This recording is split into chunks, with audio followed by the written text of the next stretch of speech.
Very excited ako kasi first time kong makarating ng Morocco. So samahan niyo kami sa adventure namin ni Ella Max.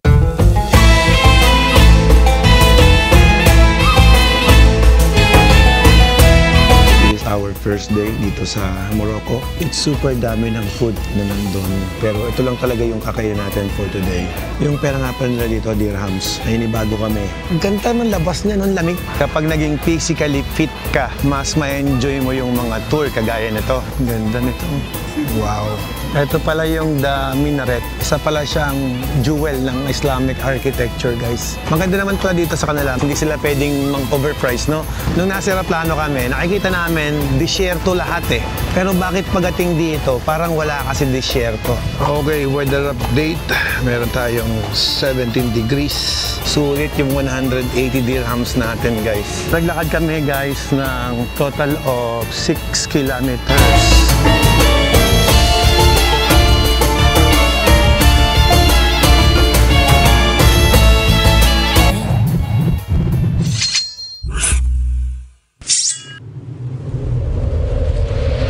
Hello guys, good morning. Dito na kami ngayon sa may Istanbul, kung saan dito nagmi-meet ang lahat ng mga airlines o international flights going sa iba't ibang panig ng Europa. So sa ngayon, pupunta kami sa Marrakesh, which is part siya ng Morocco. Medyo matagal din ang biyahe namin from Philippines papuntang Istanbul. If I'm not mistaken, mga around 12 hours yung flight namin. And then, transfer flight kami ngayon, papunta ng Marrakesh. Very excited ako kasi first time kong makarating ng Morocco. Destination namin sa Morocco is darating kami ng Marrakesh and then magtatapos sa Casablanca. So, let's see. At magmumotor tayo doon, guys, no? At least 2,000 kilometers, around 2,300 kilometers, something like that. At every day, around 300 to 400 kilometers daily. Some of our ride is maabot ng 450. Ayan. So samahan nyo kami sa adventure namin ni Ella Max. Ayan. Pasensya na kayo. Makapokus kasi siya sa nangyayari sa ganap sa ating bansa. Hindi kami politiko and we are not part of any politician. Kung sino man ang nakaupo, susuporta kami. As long as maganda yung mga pamamalakad. Not only pamamalakad, yung mga gustong mangyari sa bansa natin. Ang goal naman kasi namin ni Ella, para sa future ng mga anak namin. Tsaka maayos talaga. Oo, tsaka ang gusto namin yung mga sa hinaharap, hindi na mag-abroad yung mga kababayan natin. Ayun bang magkaroon tayo ng sustainable job para sa mga mamamayang Pilipino. Again, hindi kami connected sa anumang politiko and we just support kung ano yung nakakabuti sa bansa natin. Actually, alam namin ang politika madumi talaga eh. Kaya lang pag nakakita mo naman na mali na yung mga ginagawa, hindi namin matanggap. Although, we don't really vote eh, di ba? Uy, baka maraming mag-unsubscribe sa'yo because you're supporting Tatay Digong. It's okay kung mag-unsubscribe sila. I don't need their subscription. Kasi nakita ko naman mali talaga eh. Alam mo yun, mali yung ginawa eh. May sarili tayong batas, may Supreme Court tayo. Bakit kailangan litisin sa ibang bansa? Tsaka, dati nating ama ng bansa yun eh. Hindi naman kung sino yun eh. Dating Pangulo yun eh. Bilang mamamayang Pilipino, masakit na makita natin na kapwa natin Pilipino nagta-turn down sa kababayan natin. Actually, yun yung isa sa pinakamalaking pinakamalaking kaaway nating mga Pinoy, na kung saan tayo mismo mga Pinoy, binabagsak natin yung kapwa natin para umangat. But actually, hindi tayo aangat ng ganun. Hindi nakaka-proud at hindi nakaka-happy. Mamaya na ako magbablog. Medyo pagod tayo sa biyahe. Hindi kami pupunta ng Netherlands ngayon. May awa ang Diyos. Yeah. Alam niya kung sino yung mabuti sa hindi. Magdamag na mugto ang mata mo. Niyakan ko yun. Tatay Digong is just like a tatay ng bansa. Actually, ang tingin ko kay Tatay Digong, tumayo siya bilang parang, hindi lang basta presidente, kundi naging parang ama. Kung tinawag mang siyang Tatay Digong, it is because na-feel ng mamamayang Pilipino na yung malasakit bilang isang tatay. Kahit si Bongbong Marcos, pwede naman din natin ituring tatay dahil siya naman ang ating presidente sa ngayon. Kaya lang, kailangan iparamdam niya sa mamamayang Pilipino yung pagiging ama na nagmamalasakit, hindi yung pang-personal na kapakanan ng kanyang mga partido, kundi yung para sa lahat. Yung in generally, makikinabang lang lahat. Yung bang hindi for their own benefit lang palagi. Yun lang masasabi ko. And again, we support kung ano man yung gustong gawin ni President Bongbong Marcos. Basta sa kabubuti ng mamamayang Pilipino. We will support him dahil presidente natin siya.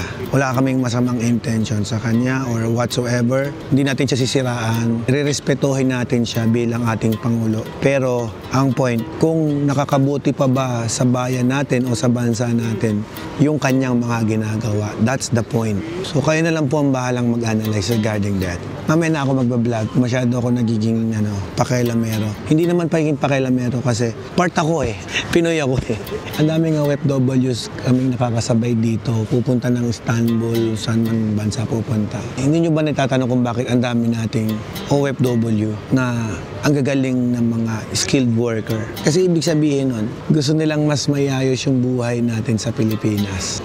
Kaya sila napipilitang mag-abroad kasi nakikita nila na mas may future sa ibang bansa. Ako naman, sa mga bansang napuntahan namin ni Ella, kasi we always travel, ang gusto ko naman sana, tayo naman yung dayuhin. Yung bang tayo naman yung puntahan ng ibang lahi. Dahil sa meron tayong future or meron tayong mas magandang opportunity na mas may bibigay sa kanila. Sana mangyari ulit yun. Sana. Pero sa ngayon, mamasyal muna kami at i-explore muna namin ang Morocco. Tara, mag-ride tayo dun. Ano boss, how many times ka nang nakapunta dito sa Istanbul? Pumunta tayo ng Switzerland dito din. Ang natatandaan ko, 4 na beses tayo pumunta dito Kasi everything looks familiar na dito. Medyo intimidating yung lugar guys kapag first time mo dito. Super laki ng airport na to. Pero di ka naman maliligaw kasi mababasa mo naman lahat ng signage. Kaya pagka nakita mo yung kanilang control panel, grabe yung nakalagay na napakarami. Hindi mo makikita halos yung flight number mo. Tapos iba-ibang language. Ay, asawa ko lito na Hindi, A pa lang yan. Doon tayo sa B. Diretso ka lang. Dito ka na dumaan. Sensor yung mga lakaran nila Ito yan, mami. A6B. Sabi siya, umaga tayo There you go. A6B. Grabe, laki ng airport nila talaga. Anong tawag sa hintayan na to? Gate. Yan. Tagal kong inisip. Doon kami sasakay. Sila makapagbigay ng gate details kanina. Kasi hindi pa dumarating yung sasakay nating aeroplano. Grabe, daming documents. Para kang mag-a-apply yung trabaho mo 2 hours flight na lang kaya maliit na aeroplano. 3 hours. Ilang oras tayo bumiyahe? Manila to Istanbul. 8 hours. 2 nights tayo sa hotel na yan. Para makarecover na. We have time to rest. Okay, boarding na. Thank you. Nauna pa tayo sa nagmamadali. Tayo lang natin sa Ella. Mauna pa ako sa'yo. Thank you. 10A. 10B ka. Let's put it here. Sige, ako na dito. No worry. Kung kanina doon sa Turkish Airlines pa rin naman. From Manila to Istanbul, nakaubos ako ng 3 movie. Dito, may 1 movie pa ako kasi 3 oras pa yung biyahe namin. Ayan, It's English. Mas maliit na yung aeroplano nga sakay namin yun. At dahil ko konti ang pasahero ngayon, pinalipat kami dito sa emergency exit. Gusto lang naman namin magmotor sa Marrakesh. Bakit ginawa niyo akong tagabukas nito? Mami, aralin mo na yan. Ikaw nandyan. Iligtas mo silang lahat kapag may nangyari sa ako na. Safe flight for us. Okay, we're here. Hindi pa namin alam kung ano yung weather nila dito, kung mainit ba o malamig. Sa Google, malamig. Pero we'll see kung makakalabas na tayo. Hello guys, good morning. So this is our first day dito sa Morocco. Dito kami nag-hotel. Hindi na ako masyado nakapag-vlog kasi sobrang pagod. Kakain muna tayo. Okay din yung hotel nila rito. Hindi naman masyadong mahal. Ang presyo parang sa Pilipinas lang din. Mga halagang 8,000 pesos lamang din per day. Ayan guys, tignan kung gaano kaganda yung hotel nila. Ang luwang, di ba? Super luwang. Super dami ng food na hindi ko nakikilala na yung iba. Ito lang kukunin ko. Diet tayo Ito, kuha tayo nito.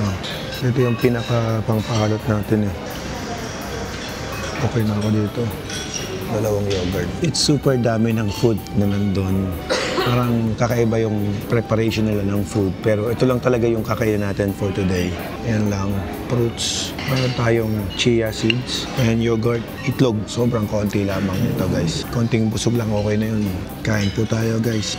Nakita ko sa inyo yung kinulang ni Ella. Ella ang food niya. Yung pera nga pala nila dito, dirhams. Na inibago kami. Paano yan? Yung euro mo, i-convert mo pa ng dirhams? Mag-withdraw ko sa ATM. Akala mo euro pera, di ba? Hindi, euro kasi ang pambabayad ko doon Sa tour, yeah. Sarap yung kape nila, guys. Amoy pa lang eh. Hindi to talong eh. Ayos, let's enjoy the food. Ang ganda man labas niya nung lamig. Yan, gandang bahay. Love you. It's legit na malamig at hindi tatagal yung gantong kasuotan ko. Sarap dito. Bulan pa. Maga pa sa Pilipinas. Ito yung unang labas namin ni Ella dito sa Marrakesh. Dito kami tumuloy sa Grand Mogador. So dito, ingat lang tayo kasi hindi natin kabisado yung lugar. Bawal ang drone. Na-confiscate na nga yung dalawang drone natin. Pero subukan natin gawan ng paraan para maipadala natin sa Casablanca. For the meantime guys, papasyal muna namin kayo dito sa lugar ng Marrakesh by a foot. Kasi 2 days pa mula ngayon yung aming ride. Ang daming punong ganyan, no? Ano to? Ito yata yung dates, no? Yan nyo guys, yung mga bangko nila, Bank of Africa. Hindi ako sure kung Africa ba siya or Europe, eh. Yung Marrakesh, guys, ito ay city dito sa Morocco, no? Hindi to bansa. Okay, tingnan ko lang yung mapa ko, guys, kasi we're using a Google Map. Ang ganda ng park nila, no? Linis. Doon lang yung hotel namin, no? Oh, may nadaanan kaming magandang parke dito. Mabuti na lang itong asawa ko. Napakasipag ng maglakad ngayon. I'm very proud of you, my love. Grabe. Huwag mo lang akong liligawin dahil doon ako mainit. Hindi kita liligawin. Huwag ka mag-alala. Liligawan kita pero hindi kita liligawin. Pupuntahan namin yung isa sa magandang tourist spot dito sa Marrakesh. Marrakesh. Masampagita ba yan? Okay, advantage yan guys ng maaga ka dumating sa mga tour. 1, 2, 3. Ang ganda mo dyan, boss. Tingnan mo yung mga pagkain dito. Nakakalat lang. Yung mga puno na yan. Makain ka na naman dyan. Ay, hindi ako makain dyan. Timawa ka eh. Uy, grabe ko. Mukha bang timawa? We have 2 days na makapag-adapt yung katawan namin dito. And then kapag nakapag-adapt na kami, pwede na kaming mag-ride niyan. Mas safe yung ganun. Kanina dumating kami, medyo parang sobrang sleepy head namin. Ngayon, nakakapag-relax na kami, nakakapag-unwind, at nakakapag-tour around the city of Marrakesh. Good news guys, yung dala kong gear ay Red It, waterproof siya. Ang laki ng kabayo. Wow! May mga kabayo sila na pwede mong i-rent dito para sa horseback riding. Camel, gusto mo isakyan? Kapag naging physically fit ka, mas ma-enjoy mo yung mga tour kagaya nito. Dati, paglakarin mo to ng 1 kilometro, si Ella, galit na to. Ngayon, 3 kilometro nilalakad namin. Nag-enjoy na rin kami parehas. Ako, hindi pinapagod, walang pawis, at ang ganda kasi ng lugar. Malamig. So that is something na, wow, di ba? Parang kung sa atin, may parke na ganito, araw-araw ko magkatakbo dyan eh, di ba? Ayun yung dinadayo nila, mami, yun, yung clock na yun. May kalesa, mami, oh. Ay, source. Tumawag yung anak namin sa Pilipinas. Look at the accent. Did you eat na? Yeah, Eat na. Kanina sabi ko, Pakainin mo din si Kuya Ed. English pokening dirham na siya.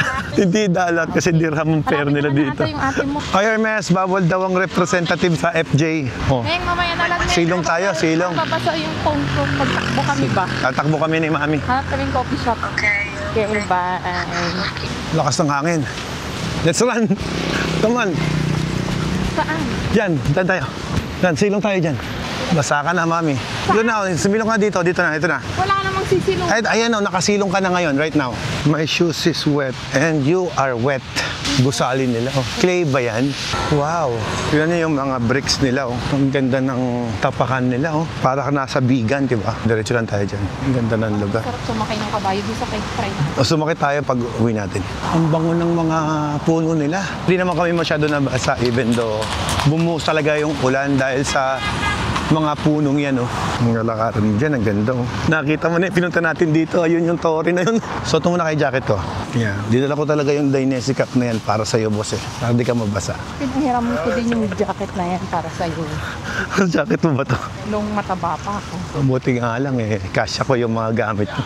Walag na sayang. From Boss shirt, Lacoste shirt, Prada. to Prada shirt ka. Lahat. So, dito kami tumagos sa likod. Tingnan natin ano kung meron dyan. It's so nice. Hindi, against the light that ba? Oh, against the light, pero ang ganda. Ang ganda nito. Wow. Romantic na di mawari yung itsura, mami. Ganda.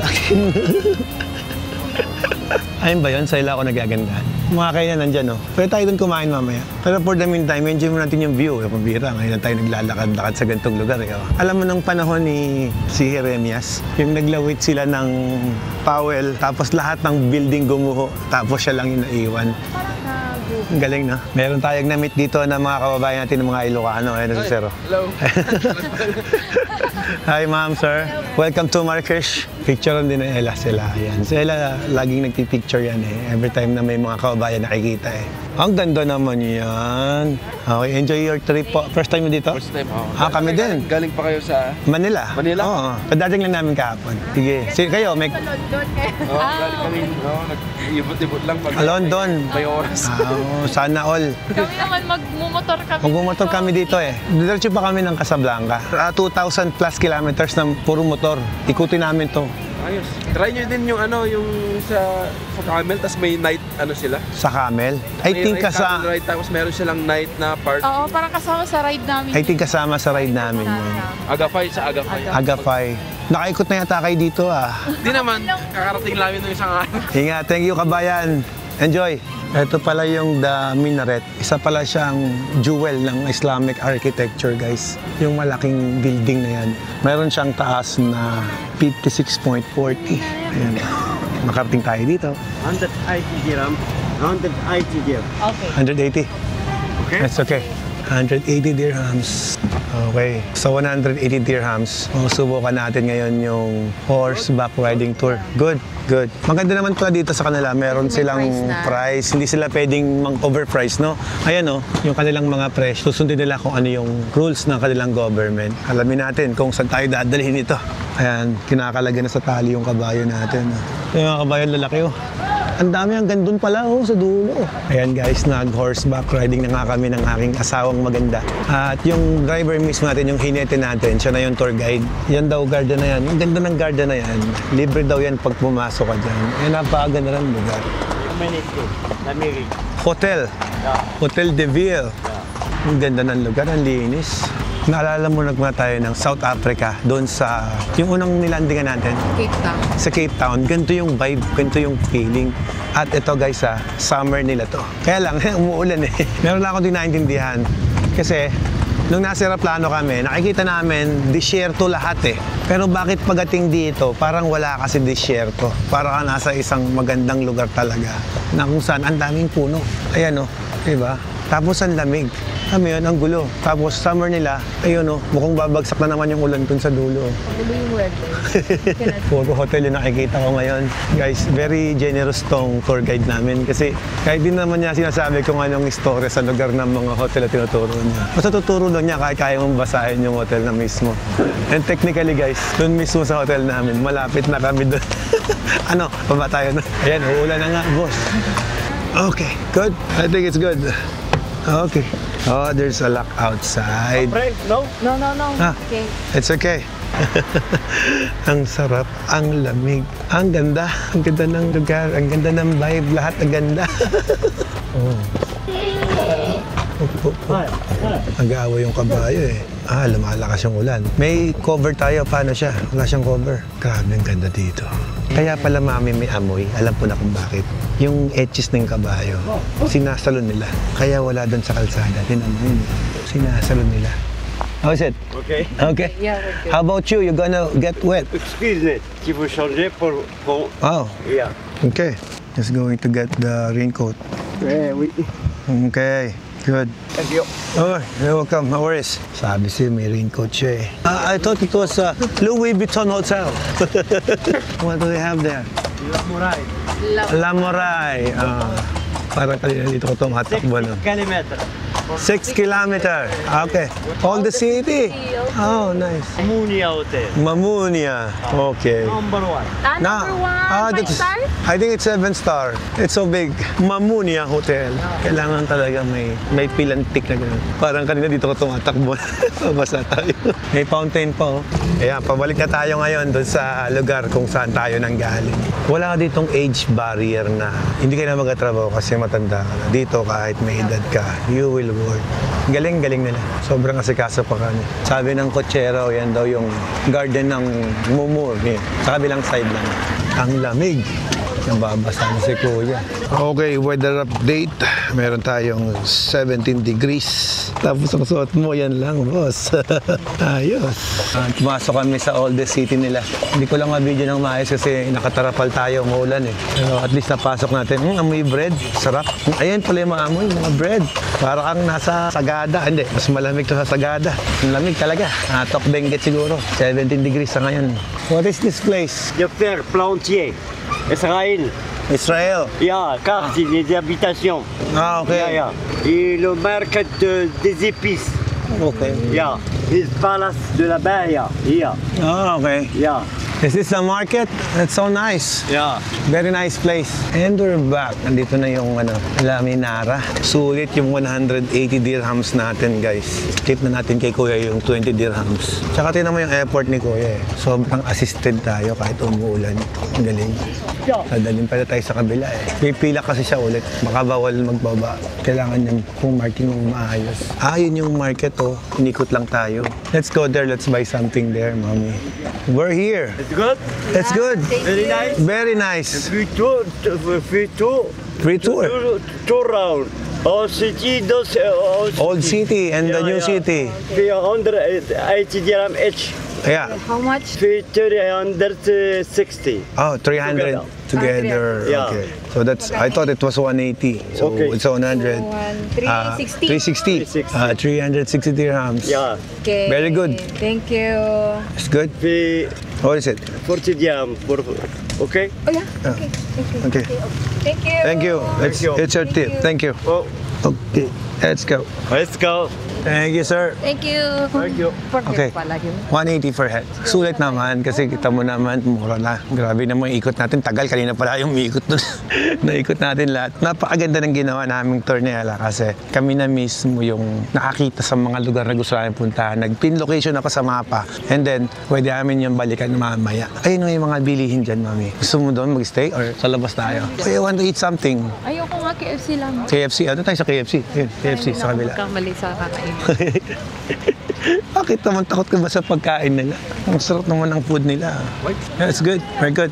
Tapos na kaming kumain ni Ella. Take out kami KFC. Busog. Dito kami dumaan ulit kung saan kami naglakad kanina. Nadaan ulit namin yan. Ay, sarap. Ang lamig. Grabe.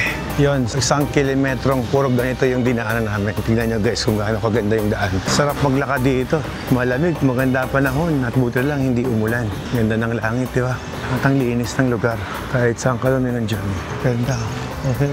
Naglakad kami guys ng total of 6 kilometers. 3 kilometro papunta at 3 kilometro pabalik. Burn lahat ng calories natin ngayon. Tapos ang ganda ng dinaanan natin. Kaya lang kung mahina ka sa lamig, giginawin ka talaga dito. Ang ganda ng ginawa nila dito, no? Talagang naglagay sila ng designated na lakaran ng mga tao sa gitna mismo ng kalsada. Park na rin siya. Kaya lang konti lang din ang tumatambay kasi nga malamig. Hindi ka rin makakatagal. As of the moment, di ko din maintindihan kung nasa Africa ba kami or Europe area kasi most of people na nakikita ko rito parang African. At ang daming turista dito guys na naglalakad. Ngayon si Mrs. Parang naubos na yung energy niya kakalakad. Hanggang ano lang siya, mga 5 kilometers. Pag na-reach na yung 5 kilometers, wala. Sira na yung araw niya. Ayan, yung hotel natin yung malaki. Ang ganda ng lugar guys. Ayun o, isang tawid na lang, ando na tayo. Kalahin mo, meron palang fountain sa gilid ng hotel natin. Okay, kailangan natin tumawid. Walang stoplight. Respectful naman yung mga tao dito kapag nasa daan. Pagbibigyan talaga nila yung mga naglalakad. Okay, we're here at the Grand Mogador Menara. Ayan, finally we're in our hotel.